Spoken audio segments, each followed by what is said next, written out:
ये कहानी है एक पैसेंजर की। एक पैसेंजर जो एक बार प्लेन में बैठ के एक जगह से दूसरी जगह जा रहा था। प्लेन के अंदर कहा जाता है अतिथि देवो भव। एयर होस्टेसेस को स्पेशल इंस्ट्रक्शंस होते हैं कि वो अपने पैसेंजर्स का पूरी तरह ख्याल रखें और ये इंश्योर करें कि उन्हें कहीं कोई असुविधा नहीं होनी चाहिए।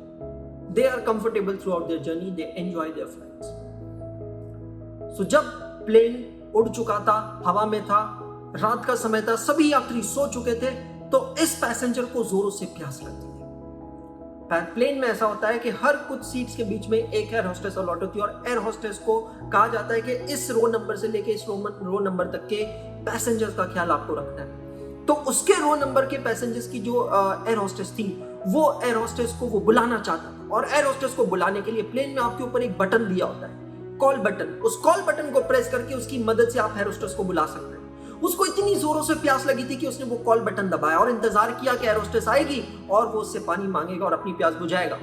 काफी देर इंतजार करने के बाद जब एयर होस्टेस नहीं आती है और उससे अपनी प्यास बर्दाश्त नहीं होती, तो वो उठता है अपनी जगह से और वो जाता है एयर होस्टेस के पास।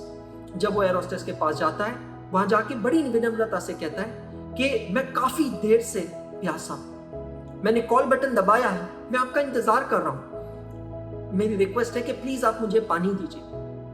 तो वहां बैठी एक एयर होस्टेस जिसे वो एक्सपेक्ट कर रहा था कि वो उसे पानी दे, वो उस पर चिढ़ जाती है और बड़े ही गुस्से से उसे कहती है कि तुम्हें क्या लगता है हमें और कोई काम नहीं है?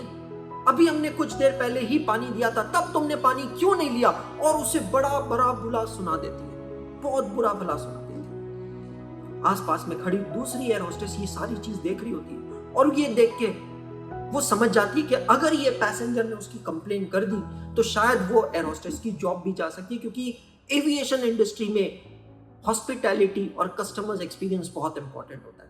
वो दूसरी एयर होस्टेस वहां जो खड़ी थी, वो उस पैसेंजर को पानी का ग्लास देती है और उनसे उस दूसरी एयर होस्टेस की बिहाफ पे क्षमा मांगती है। वो पैसेंजर वहां से चला जाता है, पानी पीता है और अपनी जगह पे जाके बैठ जाता है। फिर वो एयर होस्टेस दूसरी से कहती है कि तूने ये बहुत गलत किया, तूने एक पैसेंजर को ना सिर्फ सर्विस देने से मना किया, बल्कि तूने उसे अब्यूज किया, उससे गलत तरीके से बात की। अगर इस पैसेंजर ने तेरी कंप्लेन कर दी तो तेरी जॉब भी जा सकती है। तो ये एयर होस्टेस फूट फूट के रोने लगी।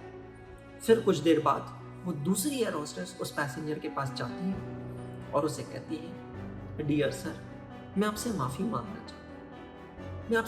मांगना चाहती हूँ उस एयर होस्टेस के बिहाफ पे कि उसने आपको पानी देने से भी इनकार किया और आपसे बड़ी बदतमीजी से बात की। मैं उसके बिहाफ पे क्षमा मांगना चाहती हूँ, पर मैं आपसे रिक्वेस्ट करना चाहती हूँ कि प्लीज आप उसकी कंप्लेन मत कीजिएगा। Please don't give the negative feedback for her, क्योंकि अगर आपने उसकी कंप्लेन कर दी तो वो अपनी जॉब लूज कर जाएगी और अगर उसने अपनी जॉब लूज कर दी तो उसका करियर खत्म हो जाएगा। वो कहती है कि सर, मैं यहाँ पे आपको रिक्वेस्ट भी करने आई हूँ और एक्सप्लेनेशन भी देने आई हूँ। मैं आपसे ये रिक्वेस्ट करने आई हूँ कि सर, उसने आपको ये जवाब इसीलिए दिया था क्योंकि जब ये प्लेन उड़ रहा था, अभी से कुछ देर पहले सैटेलाइट फोन पे उसके घर से मैसेज आया है that she has lost her mother. उसके मदर की डेथ हो चुकी है। शी वॉज अपसेट क्योंकि प्लेन के बीच में उसको ये मैसेज आया है, वो अपसेट थी और अब उसे ये चिंता सता रही है कि जहां मैं जा रही हूँ वहां पहुंचने के बाद वापस मैं अपने घर कब पहुंचूंगी और कैसे पहुंचूंगी और क्या मैं अपनी माता जी को अंतिम बार देख सकूं या नहीं। सर, वो दुख में है, वो परेशान है, इसीलिए उसने आपके साथ बदतमीजी से बात की। उसके बिहाफ पे मैं आपसे क्षमा मांगना चाहती हूँ।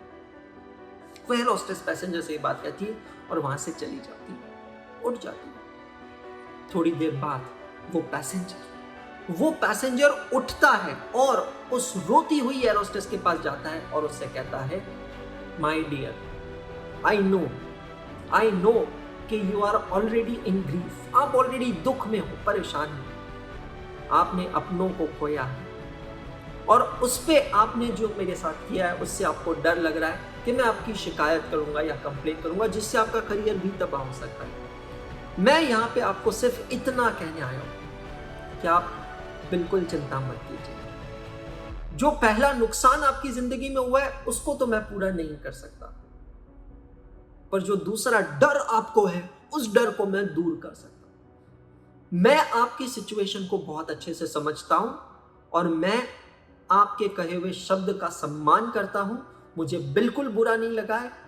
आपसे मैं इतना ही कहना चाहूंगा, मैं आपकी कोई शिकायत नहीं करूंगा, मैं आपकी कोई कंप्लेंट नहीं करूंगा। You will not lose your job, you will not lose your career.